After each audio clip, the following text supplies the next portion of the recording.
Hello and welcome to today's video. Today I am going to answer 7 of what I think are the most popular fitness questions. Before I get into it though, I have just had a new logo designed. It's in the watermark somewhere on the screen, and I'll put it on the screen now actually. Let me know what you think. If you like it, hit the like button, and if you haven't done so already, hit the subscribe button obviously, and leave a comment. Let me know if you do genuinely like it or whether you think I should change it for something different. But I do actually welcome the feedback, so yeah, why not? I'm just going to get straight into it. So I'm going to do a raw video, which means I'm just going to talk and try not to edit it too much, and yeah, hopefully answer these questions for you. So first up, how often should you train? So this, like many of the other questions that I've got here, does depend on many different things, and therefore there isn't a specific answer that I can give you. Not that helpful, but it is what it is, unfortunately. So there's a few things to consider. One of them would be the amount of time you have available to actually train, so that's going to affect when you can train. And the other is going to be how experienced you are with training itself, so whether you've been training for 6 months or 10 years or whatever. So first of all, how often you can train. If you can only get to the gym, or if you can only work out 3 times a week, then that's better than doing nothing. So if your schedule means that you can't go 5 or 6 times a week, then obviously don't go 5 or 6 times a week. Just squeeze in what you can.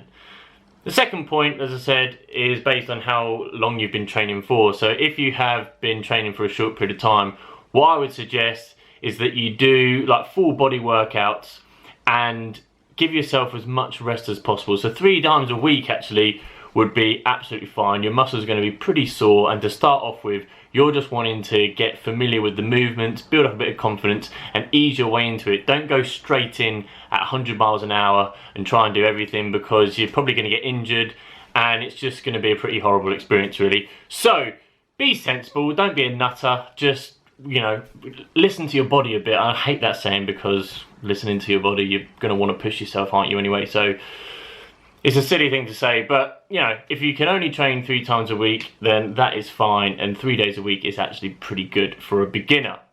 Now, if you're more advanced, then you can go up to say 6 times a week, I would say, but you do still have to put a lot of importance on rest. If you're thinking that the more you're training, the bigger and better you're going to get your physique, then that is just not true, and you will probably see less results because you'll end up being overtraining. You may then get injured, and you don't give your body the chance to recover. Your muscles actually build and get bigger outside of the gym. So the more time you spend in there, the less time you've got to recover, and the less time you're going to have to build and get stronger and get bigger. So yeah, make sure that you give importance to the rest. And if you're more advanced, you can train up to 6 days a week. And if you're just starting out, then maybe 3 days a week doing full body exercises will be absolutely fine.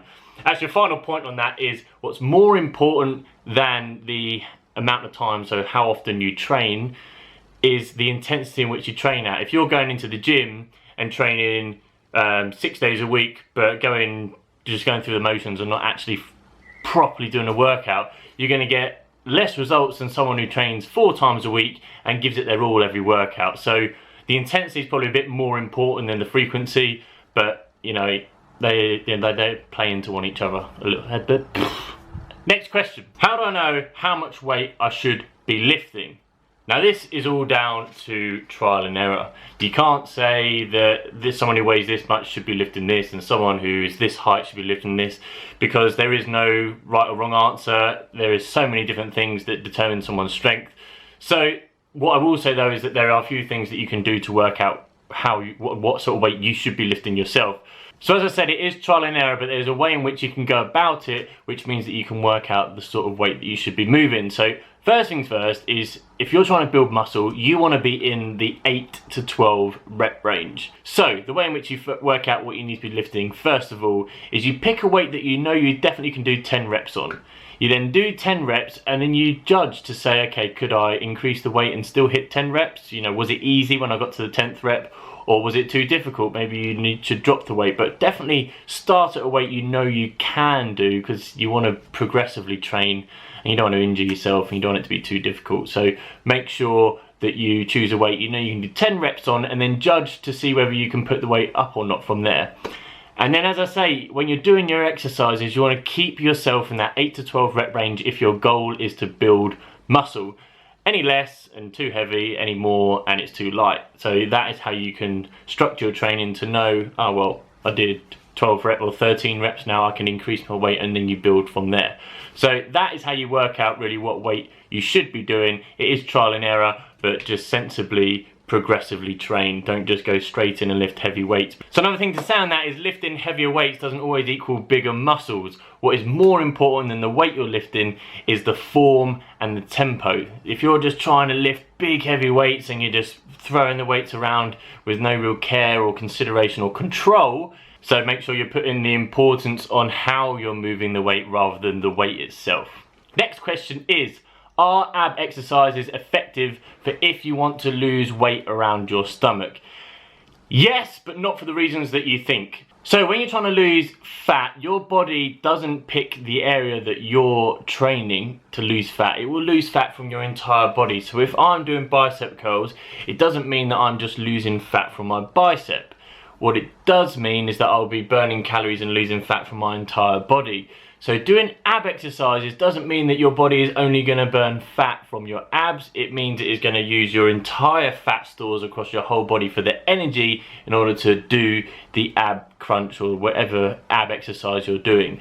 So the way in which doing ab exercises will help to lose the belly fat is that you are burning more calories from doing it. So in fact, any exercise is going to help to burn fat from your stomach. You can't just specifically say that you want to lose fat from a particular area. You will just be able to lose fat from your entire body. Now what you will do though is you will build up the muscles in that area, and you'll give the appearance of it being more toned and more stronger, but you won't be burning more fat from the area. So yeah, it is effective, but not just in targeting the fat on your belly. Next question is a bit of a silly question, which is how many calories are burned when you jog or walk a mile? Now, let's look at it from a car point of view. How much fuel is burnt when you drive a mile in a car? Well, it depends on the car, it depends on the tyres, it depends on how fast you do it, it depends on the engine, it depends on the weather conditions. There's so many things that it is, so many variables that you can't possibly say. So the way in which you would understand from your own point of view is to track it. So to do a mile at whatever pace you wanted to, and track it either using like a fitness tracker or a smartwatch would be my way of doing it. Another question is for people who say that they've been working out for a while now and they have stopped making progress. They've stopped gaining muscle, or they've stopped losing fat. Now, this is the dreaded plateau, and majority of people will come across this at some point during their training. And it is sometimes quite difficult to get out of, but there are a number of things that you can try, and they will work. You just need to find the right one, the right mistake that you're making to be able to correct it. So first thing that I'll say is that you can try just having a break. Your body might just be exhausted, and you might just be overtraining, and you're just, progress is so slow that you almost don't even notice it. So give yourself a week off from the diet, a week off from the training. Just allow yourself to recover and then get straight back on it. That is one thing that you can try, and I know a number of people that have done that and they have been able to get out of the rut that they're in. So that's one thing you could try. The other thing is reassess your diet. Now, more often than not, your diet is the problem if you're not seeing results. So reassess. If you're trying to gain muscle, maybe you're not having enough calories, so maybe eat more calories. And if you're trying to lose fat, then maybe you're eating too many calories. So reassess your diet to make sure that you are eating the right amount of calories. Now, on that point, I'm just about to finish my own nutrition plan. So if you want help with understanding what calories you should and shouldn't be eating depending on your goals, then I will have a nutrition plan out very soon.